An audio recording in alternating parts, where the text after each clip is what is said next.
You are a doctor, you can charge to the people money who have money, the rich people. And if you are a good doctor, the poor people, give them free service. Don't charge them. Say, no problem, I don't need to charge you. If you are a good doctor, if you see the person is poor, don't charge them. Just give them free treatment for them.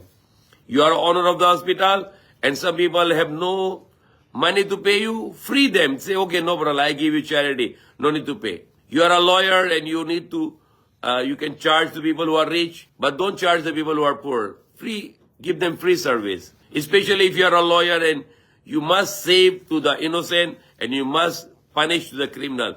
The bad lawyers, what they do, they get the money from the criminal, they save the criminal, and they give the punishment for the innocent. So these are the bad examples for the human being. If you are believing in La ilaha illallah, then you should be a good doctor, you should be a good lawyer, you should be a good judge, you should be a good businessman, you should be a good human being who can benefit to the people and not harm to the people. If you believe in La ilaha illallah, that there is no God except Allah, and you need to follow His commandments. And His commandments to us is also to beneficial to the human being.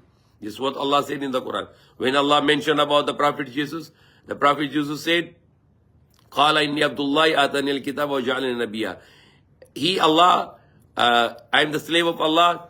He's given me the book and He made me the prophet. And He said, وَجَعَلْنِي مُبَارَكًا أَيْنَمَا كُنْتُ. And He made me the blessed wherever I be.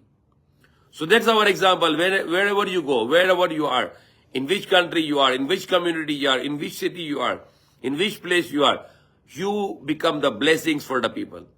Pray to Allah that Allah make me blessing for the people and not curse for the people, not harm for the people, beneficial for the people.